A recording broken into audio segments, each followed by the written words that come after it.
Olá pessoal, boa noite a todos, sejam aí todos muito bem-vindos a essa nossa live de hoje.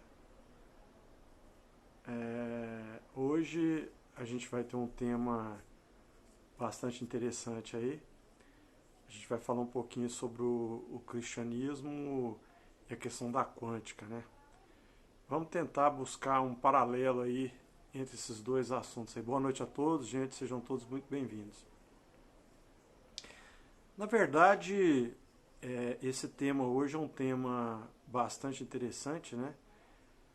Boa noite a todos, sejam todos muito bem-vindos.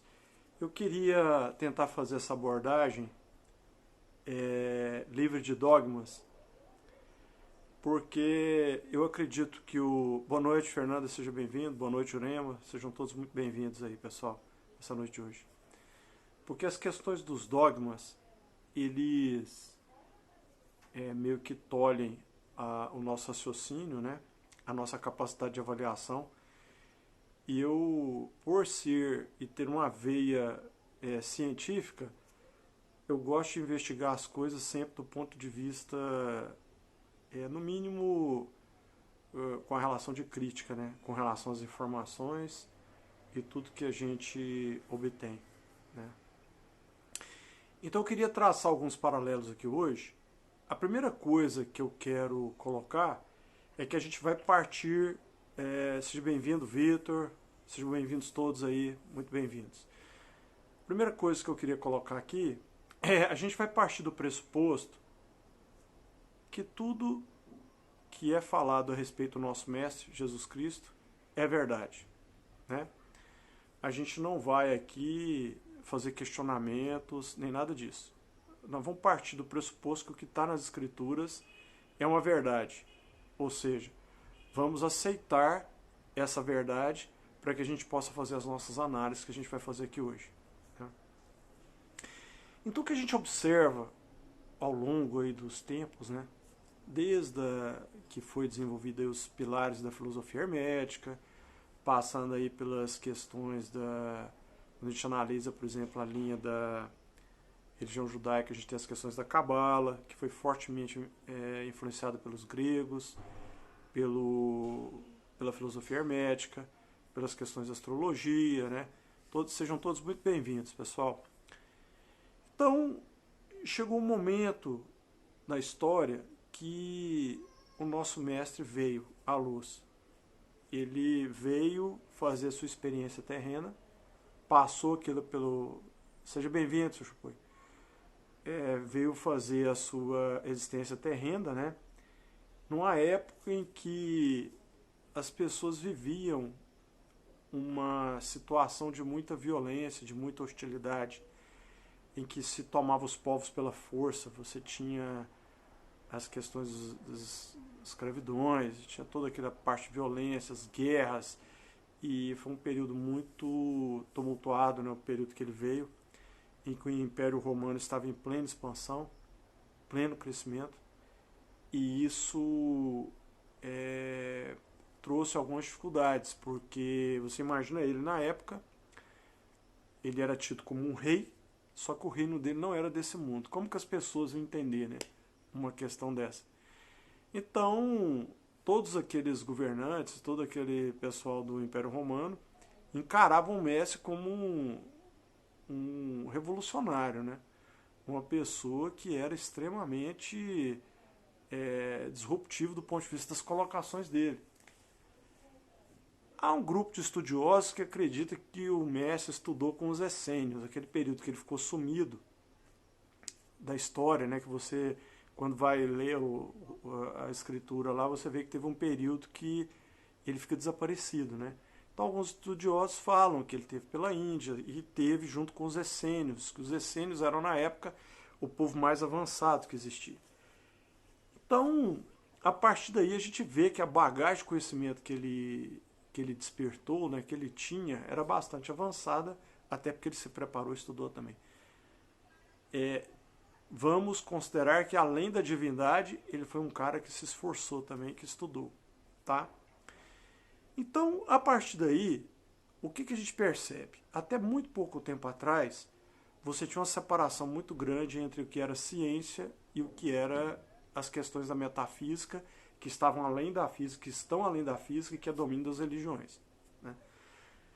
Então, tudo que se explica através de equacionamento matemático, através dos teoremas, dos corolários e das comprovações de tese, seja por equacionamento matemático e comprovação prática através da experimentação acompanhada. Boa noite, sejam todos bem-vindos, pessoal.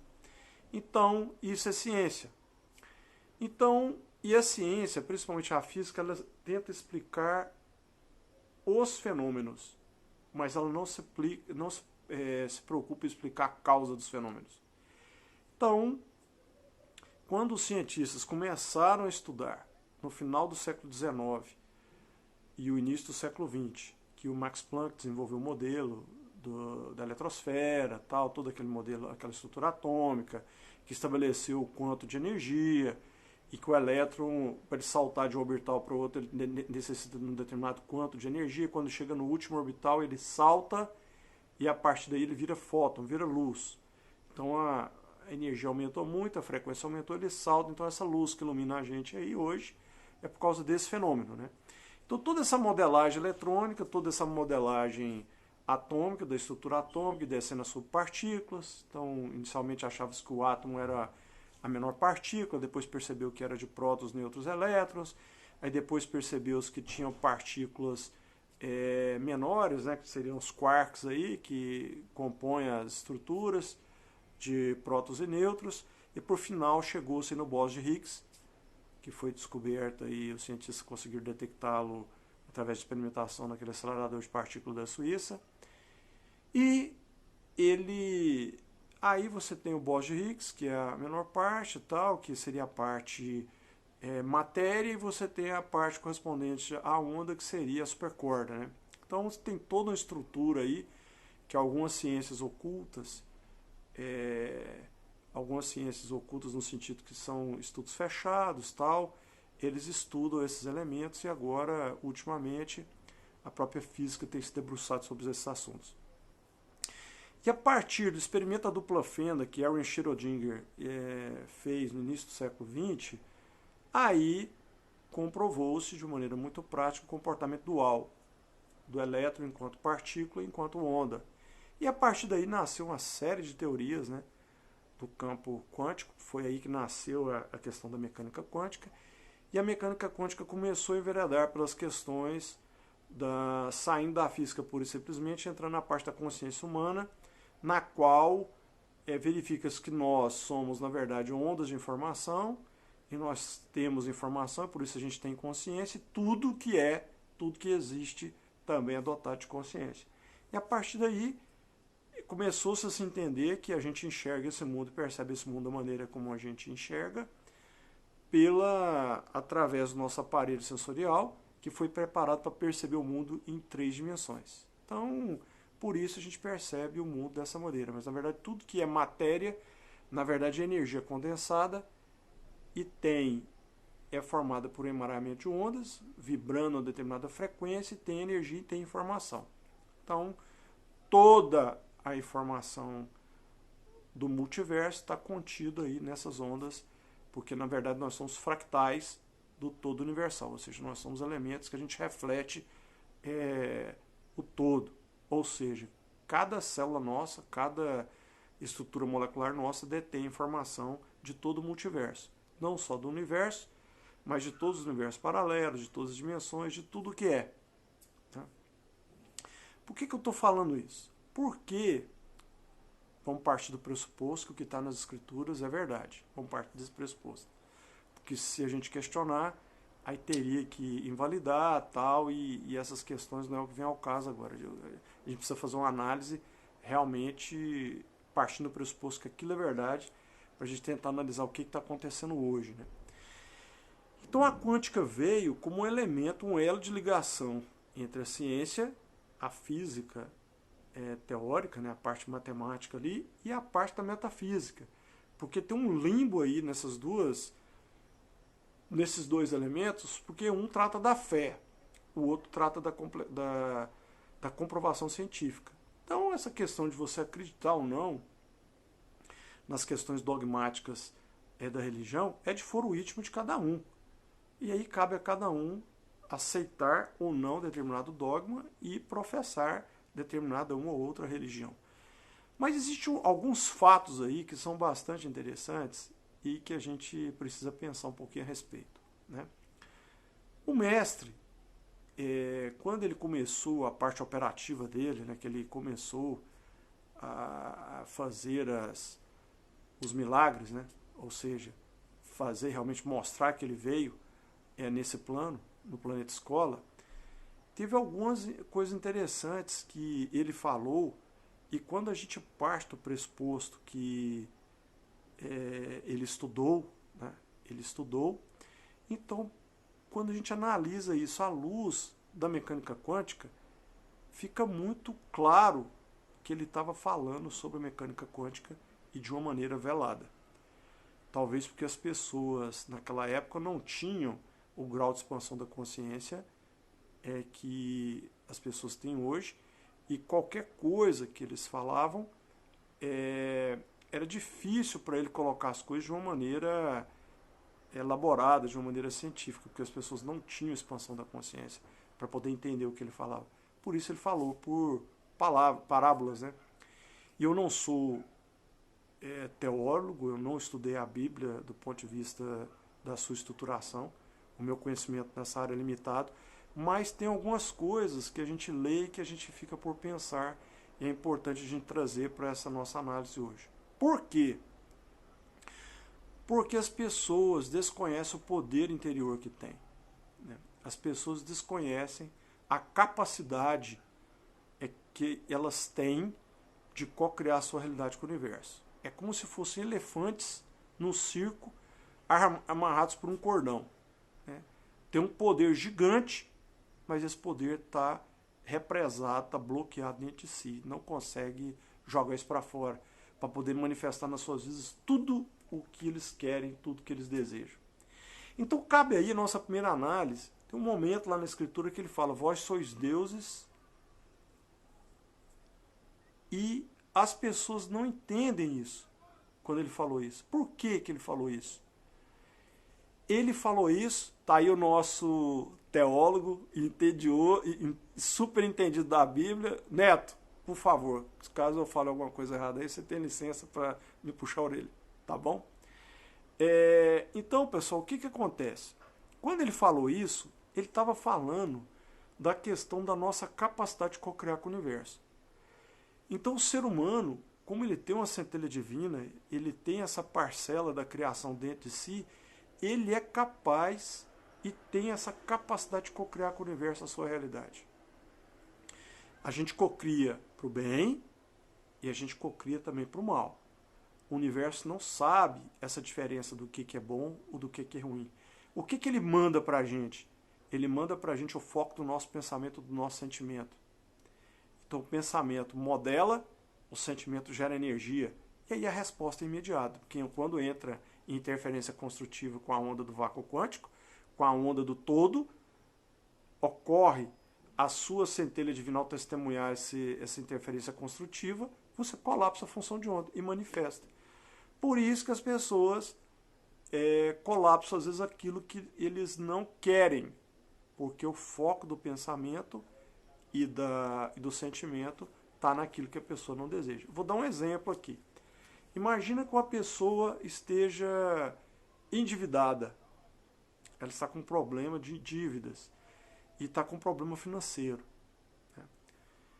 E a pessoa ajoelha e pede a Deus riqueza. Ela ajoelha e pede a Deus prosperidade. Só que o foco dela está onde? No boleto está vencido, no cartão de crédito está vencido, ou na dívida que ela vai pagar. E ela, em vez de focar no dinheiro, focar na prosperidade, ela foca na escassez e foca na pobreza. Como que o universo vai entregar para essa pessoa, gente, algo de bom, se ela está pensando e sentindo algo ruim? Então esse é o primeiro elemento que eu queria colocar para vocês aqui, fazendo um paralelo, né? Quando ele falou, vós sois deuses, né? Ele estava querendo dizer o que para a gente? As pessoas não entendiam na época. Como que eu posso ser Deus se eu sou de carne e osso? né? Só que o que ele estava falando é da capacidade que a gente tem de co-criar a nossa realidade com o universo. E a gente faz isso a todo instante, só que a gente faz isso de uma maneira que não é legal. Em vez da gente co-criar as coisas boas pra gente co-cria coisa que não presta. Co-cria exatamente o contrário daquilo que a gente deseja. Ah, Eric, mas às vezes a gente tem bloqueios. Tudo bem. Tudo bem. Mas a grande maioria das pessoas, elas cocriam aquilo que elas não querem. Elas querem prosperidade, mas fica focado o pensamento e o sentimento aonde? Na escassez e na pobreza. Não tem como, gente. O universo vai entregar aquilo que a pessoa atrai. Uma pessoa, por exemplo, que por algum motivo ela gerou algum receio da violência, né? Algum receio da violência. De ser roubada, de ser assaltada, de ser extorquida, né? O que acontece? Se essa pessoa fica pensando nisso, o que vai acontecer? Ela vai entrar em ressonância com o campo do bandido e vai atrair coisa ruim. Fizeram uma experiência, gente, no mundo inteiro, pegaram algumas penitenciárias de segurança máxima e passaram alguns filmes de alguns locais movimentados em diversos locais do mundo. E colocaram para aquelas pessoas que eram ladrões, assaltantes, pessoas que roubam nesses locais. Invariavelmente, esses bandidos em locais diferentes do mundo apontaram a mesma vítima. Por que apontaram a mesma vítima? Por causa da ressonância, da interferência, dessa questão da interferência do campo quântico. Então, se a pessoa pensa em coisa ruim, ela vai atrair coisa boa? Impossível. Não tem como. Tá? Então, esse elemento é muito interessante. Um outro elemento que eu queria trazer à luz aqui para a gente conversar um pouquinho é a respeito quando ele falou que tudo que pedirdes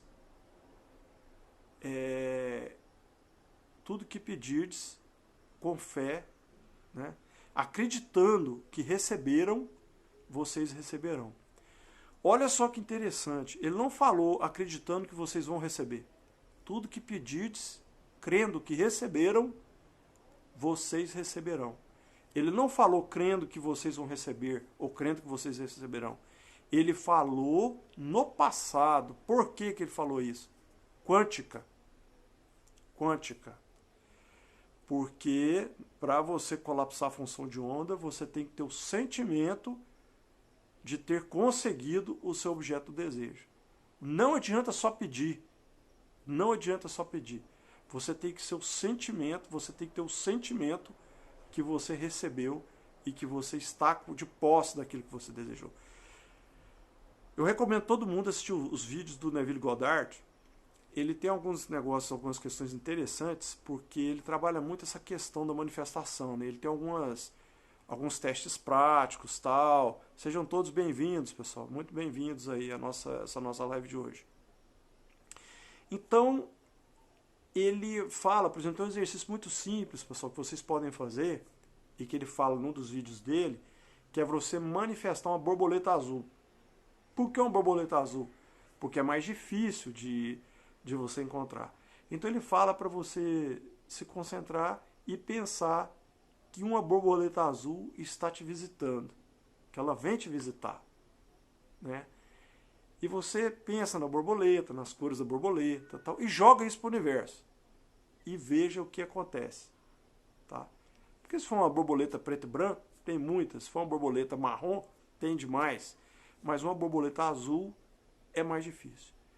Então, são pequenos exercícios que ele fala para fazer e que você pode exercitar para poder começar a trabalhar a questão da cocriação de maneira consciente, consistente e sustentável.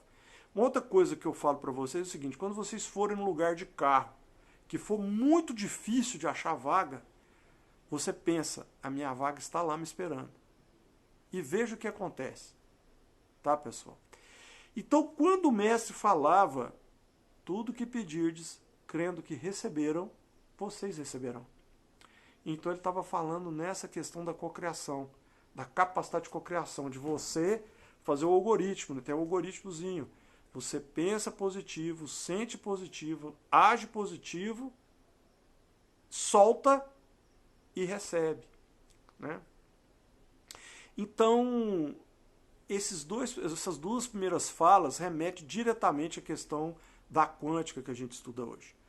E eu quero falar agora de um outro elemento que ele fala lá na questão de olhar os lírios do campo e as aves no céu, né? Ele fala que elas não tecem nem fio e mesmo assim Deus provê a elas o que de comer e de beber. O que ele está querendo dizer com isso? Gente, é o princípio tal do soltar. Às vezes as pessoas perseguem um determinado objetivo. Gente, o dinheiro, ele não é energia yang. Ele não é uma energia ativa. Ele não é uma energia de expansão.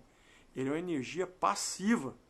Ele é consequência de algo que você faz positivo. Então não adianta a pessoa ficar dinheiro com um pensamento obsessivo, porque não vai fazer o colapso da função de onda. Esse pensamento ele não é correto. Ele não é correto. É importante que a pessoa, ao manifestar a prosperidade, ela manifeste de uma maneira passiva. Em que sentido? Não é que você vai ficar parado no tempo esperando a coisa cair no seu colo. Não. Não botar ansiedade naquilo, não botar obsessão naquilo. Porque toda vez que você faz isso, você ativa um efeito quântico chamado efeito Turing ou Zenão, que é um congelamento dessa onda. Então, a partir do momento que você congela essa onda, é como se a onda paralisasse e ela perde energia, perde a capacidade de interferir de maneira construtiva com a onda do vácuo quântico para que ela seja colapsada. Por isso que as pessoas falam, trabalha, que o dinheiro vai aparecer. É isso que é o detalhe. E às vezes a gente teima em agir com o ego, a gente teme em botar o ego na frente das coisas e aí as coisas desandam. Lembra que eu falei do passado do processo alquímico que a gente tem, que é o calcinático, que é a depuração pelo fogo? Toda vez que a gente coloca o ego na frente, aí acontece de você tomar decisões às vezes por instinto, pegar caminhos errados, porque o ego não é o melhor conselheiro. A gente tem que entender que o ego foi colocado na gente para sobrevivência, porque esse planeta é um planeta hostil, é um planeta que tem ameaças. Então a gente precisa ter essa consciência. Ele falou lá, ele disse. Como é que ele falava? Falava por parábolas, falava de uma maneira lúdica, para que as pessoas, como se ele estivesse contando história para criança, porque as pessoas não tinham capacidade de entender. Então ele falou lá naquela época, né? É o princípio do arqueiro zen. Você tensiona o arco e solta a flecha encontra o alvo. Então, essa questão aí de você soltar, não é que você vai ficar parado no tempo e esperar as coisas caírem no colo. Não é isso. Porque o universo é vibração. Você tem que agir, mas agir de uma maneira saudável, sem obsessão, sem ansiedade, porque isso bloqueia a onda e toda vez que você tem ansiedade, você está tendo uma onda contrária e gera outro efeito, que é o efeito Zeeman. O efeito Zeeman trata da interferência de um campo eletromagnético em uma onda eletromagnética. Você gerou uma onda com um pensamento positivo, de algo que você deseja, e você imediatamente mandou outra onda que é negativa, ela vai interferir com a onda primordial e vai neutralizar o colapso da função de onda. Não vai ser colapsado, né? Isso é um outro elemento interessante que ele falava. Então, quando você vê as falas dele, né, dessas questões, e ele fala lá, se crerdes em mim, você fará tudo que fiz e muito mais. O que ele estava querendo dizer com isso, gente? É crer nele em pessoa ou crer na consciência crística, no modelo que ele adotava. Eu tive uma experiência muito interessante. Meu pai estudou em seminário, mas por problemas da vida dele, ele chegou um momento da vida dele que ele expandiu, ele estudava demais e ele expandiu muita consciência e de repente ele saiu dos dogmas. Ele não frequentava mais nenhuma e não professava nenhuma religião. E todo mundo achava que ele era ateu. E eu, pequeno, tinha lá meus 12, 13 anos de idade, tal, começando a buscar entender como que o mundo funciona, tal, aquelas coisas. Um dia a gente estava na fazenda quebrando milho para fazer pamonha, e eu conversava muito com meu pai. A gente conversava horas, discutia tudo quanto é assunto sem brigar. Discutia política, religião, e a gente discutia mesmo, conversava, argumentava, tal. Eu sempre li muito, ele me dava muito livro para ler. E aí, na hora que a gente estava quebrando milho para fazer pamonha, eu lembro direito, tinha uma chuva fina caindo e tal. Aí eu virei para ele e perguntei: pai, o senhor acredita em Deus? Ele me olhou assim, falou: meu filho, eu acredito, mas o meu Deus não é esse Deus que o pessoal fala, esse homem barbudo fica lá de cima mexendo os marionetes e tal. Não acredito nisso não. O meu Deus está num lugar muito acima. Eu acho que Deus é uma força muito grande, é muita luz, é um negócio que não dá pra gente nem mensurar. Aí, eu, pra picar ele, pergunto: pai, onde é que tá Deus? Onde é que tá Deus? Na mesma hora ele quebrou uma espiga de milho, tirou um caroço de milho e falou: meu filho, Deus está aqui. Deus está aqui nessa plantação. Deus está naquele rio que está passando ali embaixo. Deus está no céu, Deus está no sol. Deus está em todo lugar, está dentro de você. Aí na hora que ele falou isso, eu parei e ele falou: e vou te falar mais, meu filho. Ele te deu a inteligência para você pensar e te deu a liberdade para você questionar. Porque ele te deu isso como uma bênção para que você possa usar o seu raciocínio da melhor maneira possível. Então busca a sua verdade. Busca a sua verdade. Você é livre para pensar. E na época eu era muito pequeno, não entendi muito bem o que ele queria dizer. E isso foi fazer sentido para mim muito depois. Muito depois. Depois que eu passei por um curso altamente materialista, cartesiano, que é engenharia eletrônica. E a partir desse processo, quando eu tive todas as questões da minha vida aí que eu tive que... fui na lona, tive que me buscar. E a partir daí eu comecei a enxergar essas coisas e comecei a ver o que é, como que essas coisas funcionam, como que essas coisas se organizam no universo, né? Então, eu acho que o mestre foi muito feliz da maneira como ele colocou as coisas, né? E eu fico muito satisfeito da gente conseguir hoje entender talvez o que ele queria dizer na verdade, né? Porque o reino dele era o amor, e você vê que para você ascender você tem que buscar o conhecimento e buscar o amor. Se você buscar só um dos dois, você não ascende. E você vê isso em vários trabalhos de Hércules, você vê isso nas Brumas de Avalon, no Santo Grau, você vê isso na Pedra Filosofal dos Alquimistas, né? Então você tem uma série de abordagens aí ocultas, né, que tratam exatamente dessa consciência crística, dessa questão de você alcançar o amor incondicional como forma de ascender espiritualmente. Mas aí tem algo que eu queria analisar junto com vocês aqui hoje, e que eu queria tratar de alguns milagres que o Cristo fez, que realmente eu fico às vezes pensando nisso e acho incrível, né, o que ele fez. Como andar sobre as águas, como transformar água em vinho, como curar os doentes, né, gente? Curou leprosos, curou aleijados, curou cegos, pessoas com hemorroidas. Então tem todo, multiplicou pães, multiplicou peixes. Então se a gente, lógico, eu vou voltar no início aqui que eu falei, vamos partir do pressuposto que tudo que ele fez era verdade. Às vezes eu ficava me questionando, antes de eu conhecer a quântica, né?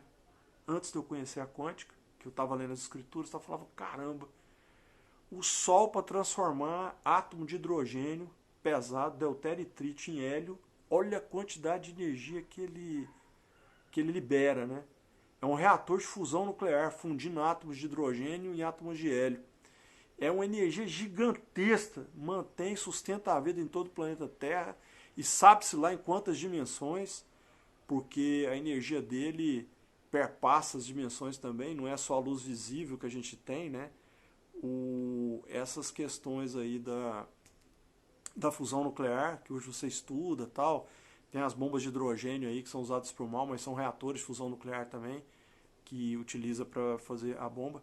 E eu ficava pensando, gente, do ponto de vista da física, esse milagre foi o mais difícil que o Cristo fez, né?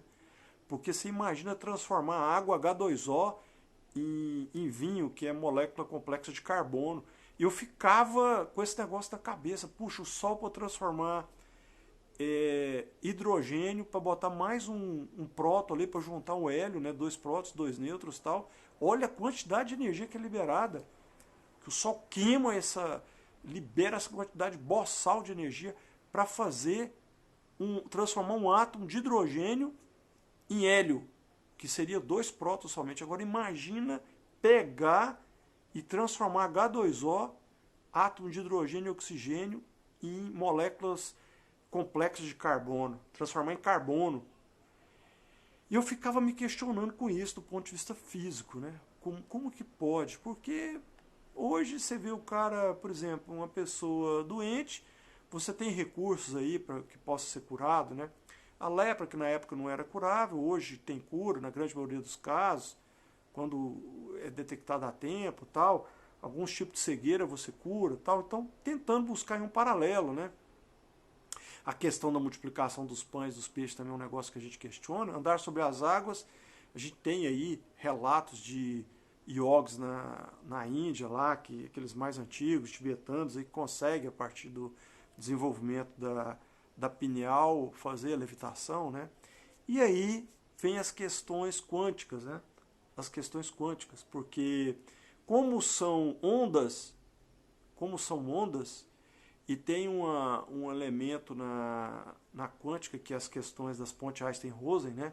Que são os transportes, quando você pega o universo não local e muda de dimensão e tal. Aí quando eu cheguei nesse negócio, eu falei, caramba, pode ser isso que aconteceu. Ele pegou e transportou água para algum lugar e transportou o vinho de outro lugar para aquele lugar. E aí conseguiu fazer isso. E hoje a gente tem as questões da transferência de energia à distância, né? Como o reiki, que as pessoas transferem energia à distância, você vê os relatos e vê que as pessoas recebem essa energia, né? Então aí foi um paralelo que eu vi. Então ele tinha essa visão remota, ele tinha esses poderes, né, da visão remota, ou seja, clarividência, clareaudiência, as questões de telecinese, que levitou lá sobre as águas, o teletransporte, né? Então aí você consegue entender do ponto de vista quântico o que aconteceu naquelas questões que ele fez. É lógico que é uma coisa fantástica quando você vê um poder que uma pessoa daquela tem, né? E hoje você estudando, por exemplo, a escala Hawkes, do nível de consciência, né, do Dr. David Hawkes, você vê que ele estava vibrando num sentimento muito elevado, de altíssima energia, uma vibração assim fantástica, né? De altíssimo poder. Então, eu acredito que tudo isso aí é fruto, além da divindade dele, né? Da divindade dele, que a gente não pode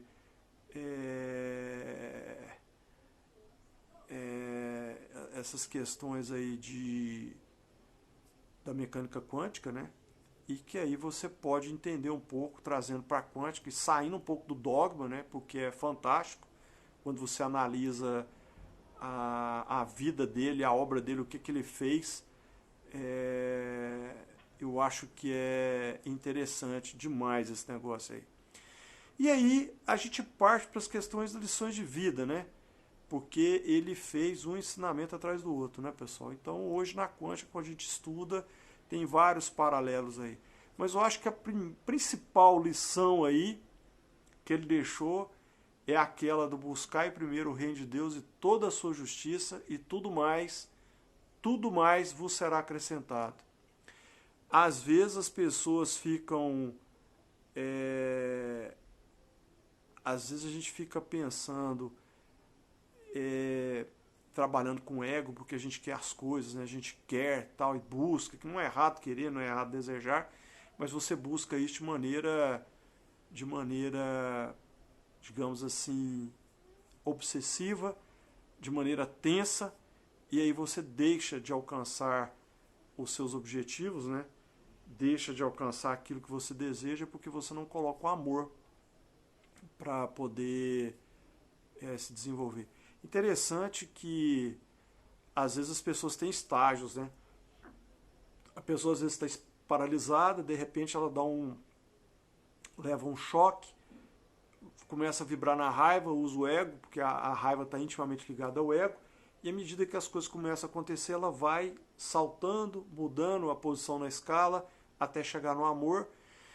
E quando chega no amor, na gratidão, na alegria, ela começa a colapsar e a manifestar aquilo que ela deseja de maneira consciente, consistente e sustentável na vida. Às vezes chegam pessoas para mim em atendimento e falam: Eric, minha vida está tão ruim, eu não consigo fazer nada, eu não consigo andar, eu não consigo um relacionamento amoroso, saudável, eu sinto dor no corpo inteiro, eu tenho... E aí a pessoa, uma série de somatizações, né? E ela não consegue entender o que está acontecendo.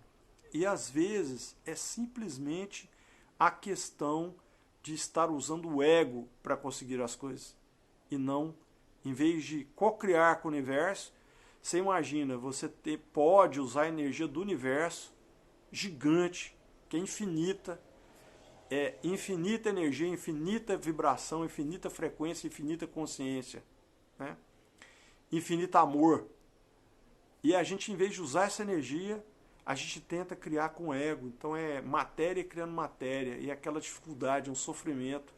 As pessoas às vezes constroem algum patrimônio, chegam no final da vida todas destruídas, doentes, né? E mal vão chegando aí na terceira idade, já chega tudo arrebentado, com uma série de somatizações, exatamente por causa desse sofrimento gerado pelo calcinátil, pelo processo alquímico do fogo alquímico, né? Então, quando você segue esse ensinamento dele, o que ele queria dizer com isso, gente? É a real mesmo.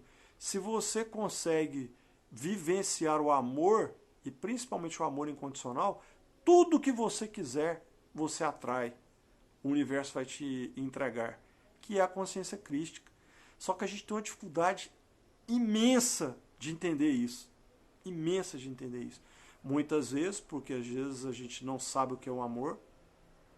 A gente falou aqui esses dias para trás das criações das crianças, né? Porque às vezes a criança é criada num ambiente frio, num ambiente distante, desconectado, num ambiente de repressão, num ambiente de crítica, num ambiente de, às vezes até de tortura psicológica e física. Então, ela bloqueia primeiro o auto-amor, porque você tem que se amar primeiro. Quando ele fala lá, outra coisa, amar a Deus sobre todas as coisas e ao próximo sobre a si mesmo, como a si mesmo. Então, o que ele está querendo dizer? Deixar a centelha divina, a sua mente superconsciente te guiar. E você ter amor por você primeiro. Porque na hora que você se ama, aí você consegue amar as outras pessoas e dar e receber amor. Então, quando você consegue fechar esse circuito, que ele é aberto na maioria das pessoas, né? Ele não consegue fazer esse feedback de dar e receber amor. Na maioria das vezes as pessoas nem sabem o que é amor. Fica buscando amor na compulsão de compras, do vício, na bebida, no Tinder, no sexo desenfreado. Daqui a pouco está esquizofrênico aí também, porque ativa a Kundalini ruim, vai e rompe os chakras, aí a pessoa começa a alucinar com as outras dimensões. E aí, buscando isso de uma maneira doentia em outras coisas que não o seu interior, no seu self.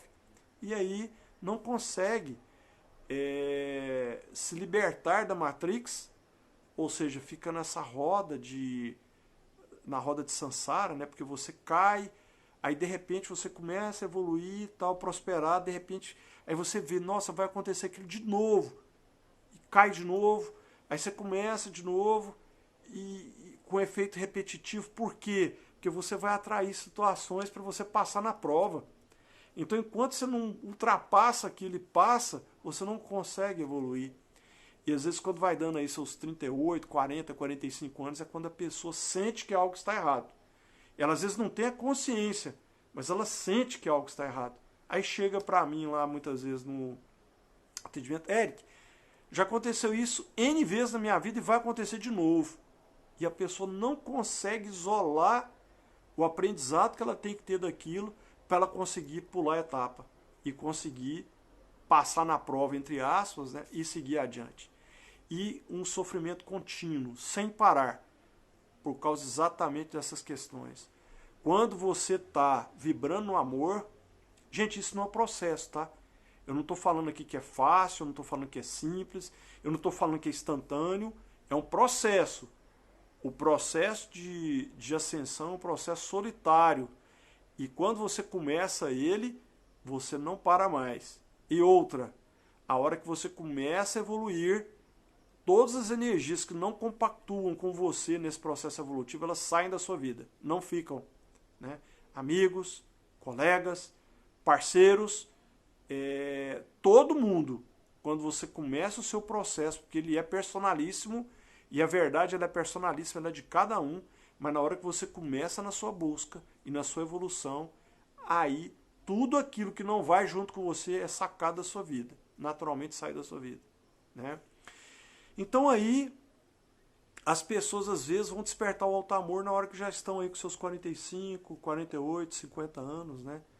Eu, por exemplo, fui despertar aí com 50 e tarará, né? 52. Então, é um processo personalíssimo e de cada um procura e encontra a sua verdade. Por isso que eu sempre falo aqui, vocês podem usar o que eu falo aqui como base de questionamento, mas procure a verdade, estudem, busque a fonte do conhecimento, porque aí você vai ter a sua verdade, e a verdade é para cada um. Apesar de nós sermos fractais e termos aí comportamentos mais ou menos parecidos e com consequências parecidas, né? Mas é uma combinação gigante aí de variáveis. Então cada pessoa tem a sua realidade e tem também a sua verdade. Então eu aqui não professo que vocês têm que falar amém para Eric, coisa nenhuma. Falo para vocês o que meu pai falava para mim. Vão em busca da verdade. É lógico, se você aproveita o conhecimento de quem já teve um estudo de muito tempo, né, estudando, é mais fácil, porque você vai pegando os caminhos das pedras. Né? Então fica mais fácil você construir a sua base de conhecimento e desenvolver o amor. Não adianta só desenvolver o conhecimento. Tem que desenvolver o amor também. É o processo, os dois pilares que sustentam o processo de ascensão, né, e de crescimento espiritual. E para a expansão da consciência. Dessa maneira, pessoal, posto isso, é importante que a gente busque aí essas questões da expansão da consciência. Né? Como é que você faz para vivenciar o amor? Como é que você faz para vivenciar o amor? Então você precisa expandir a consciência, porque o amor ele é uma frequência que está lá no alto da escala Hawkins. Está lá no alto. Ela está lá na log de base 10 de 10 elevado a 500. Então está muito acima. Né? Tem uma frequência altíssima. Então poucas pessoas vivenciam o amor na sua plenitude. E essas pessoas que vivenciam o amor, elas colapsam a função de onda a todo momento. Elas constroem e co-criam com o universo sem parar.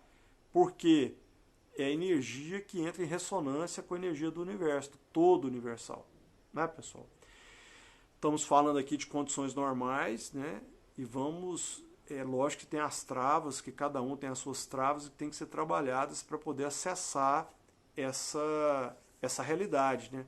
Porque isso é um ideal que a gente busca de vivenciar o amor atrelado ao conhecimento. Então a gente estuda tal, e desenvolve para que a gente possa fazer esse salto quântico aí. E é interessante, todas as pessoas que eu tive a oportunidade de atender até hoje, e que realmente conseguiram vivenciar o amor da gratidão e alegria, elas saltaram do ponto de vista quântico. Foi instantâneo. Aí a vida começa a andar. Aí vem o relacionamento amoroso, melhora o relacionamento da família, aí o universo encaminha a centelha, mostra o caminho que a pessoa tem que trabalhar, o que ela tem que fazer na vida para poder gerar dinheiro, porque lembra que o dinheiro é uma energia passiva, né, gente? O dinheiro está no plano material, está lá na casa 10 da árvore da vida, que é a roda do destino, a roda da fortuna, e ela é uma energia passiva, é uma energia yin. Então é importante a gente ter consciência disso para não ficar buscando dinheiro de maneira obsessiva e de maneira, eu diria, ansiosa. Você tem que se dedicar a um propósito, algo que você está produzindo e entregando mentalmente e espiritualmente, para que a emoção gerada por isso, né, que também o sentimento ele é uma consequência, né, de algo que está acontecendo, também o sentimento é uma energia passiva, né, ela é reativa, e aí você consegue manifestar a prosperidade na sua vida. A prosperidade, a abundância, o relacionamento amoroso saudável, né, realizador, pleno. Então, é a partir daí. Então, aí a gente consegue, a partir desses...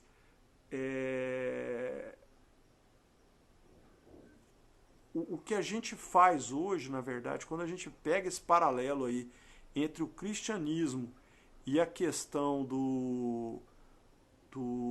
da quântica, você percebe que tem muita coisa correlacionada. É lógico que fora dos dogmas, porque se você entra nos dogmas, aí você distorce essa percepção. É lógico que cada um tem o seu. Não estou aqui para questionar e não quero questionar a religião de ninguém.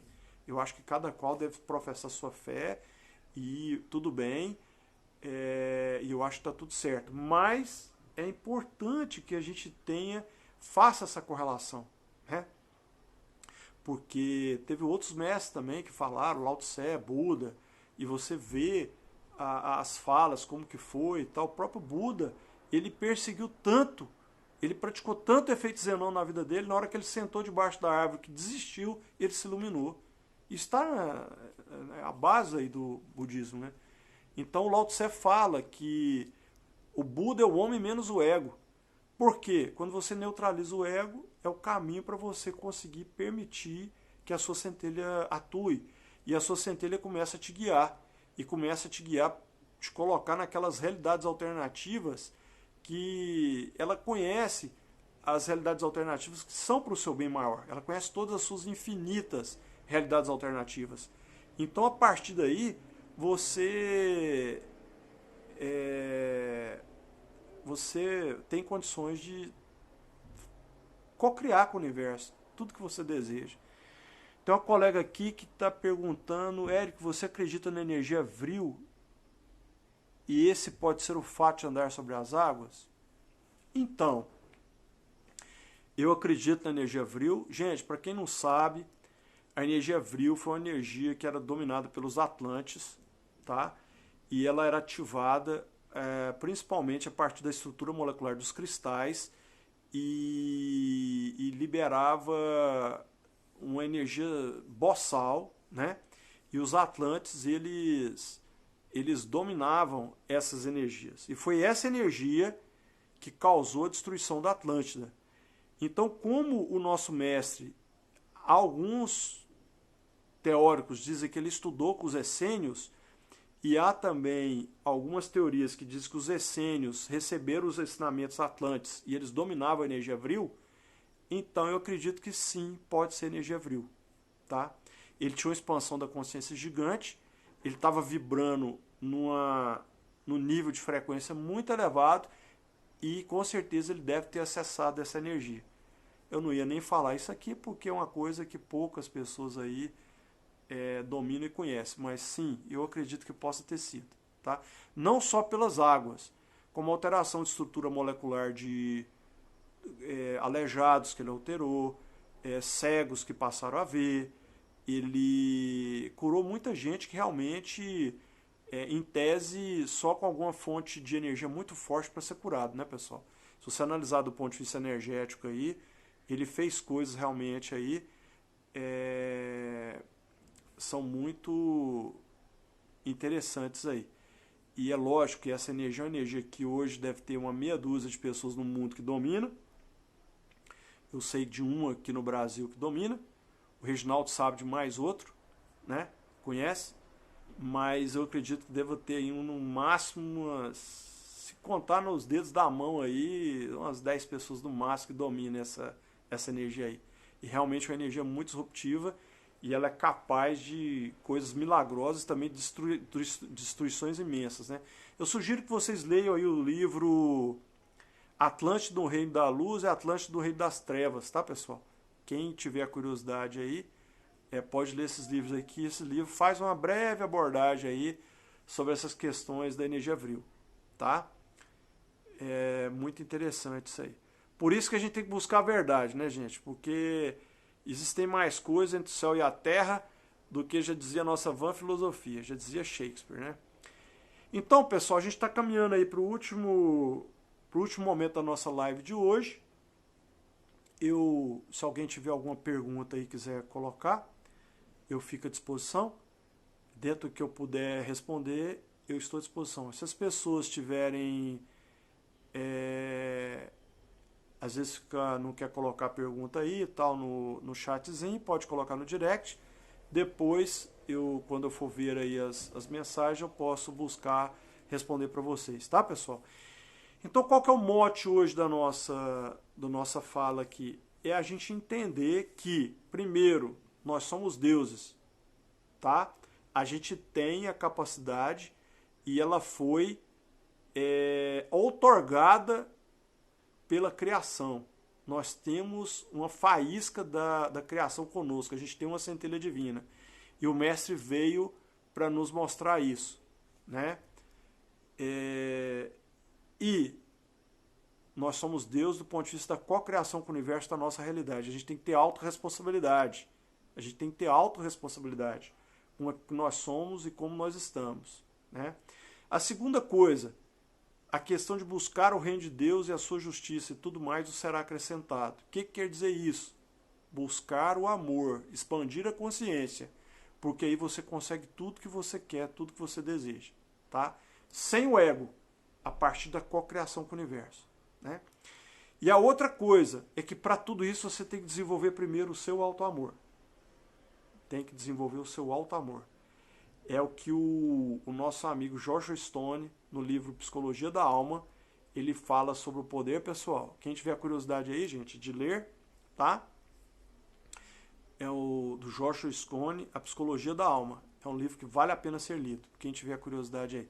E tem uma outra obra também que eu queria falar para vocês, é da Ellen Schuckman, chama Um Curso em Milagres. Quem tiver curiosidade e quiser ler, ela tem, se não me engano, 1.600 páginas. Alguns teóricos, alguns estudiosos dizem que essa obra foi canalizada pelo Divino Mestre, pela consciência dele. Então, se alguém tiver a curiosidade de ler, é uma obra que vale a pena ser lida. Apesar de ser extensa, tal, aí tem que se dedicar e buscar um tempo aí para ler, né? Mas realmente vale a pena, tá bom? Pessoal, nós estamos caminhando para o final aqui, antes que a coisa caia aqui, o nosso canal, tá?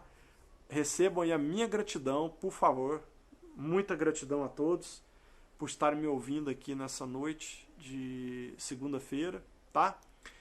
Eu fico muito feliz de estar aqui, espero que os assuntos, os temas que eu tenho trazido para vocês estejam ajudando vocês na busca interior de vocês, que isso possa, de alguma maneira, provocar aí o crescimento de vocês, que vocês possam subir a escada de Jacó aí, ou seja, conseguirem realmente rumar rumo à ascensão espiritual, que é o que nós temos que buscar aqui nesse planeta escola. Porque estamos aqui para aprender, né, gente? E para aprender a gente precisa passar de ano. Então não vamos aqui tomar bomba, tá, pessoal? Vamos ver, vamos nos analisar, vamos buscar nos entender e ver por que a nossa vida não está andando. Sempre que a gente está em sofrimento, é porque a vida está tentando nos mostrar algo que a gente precisa entender, tá bom?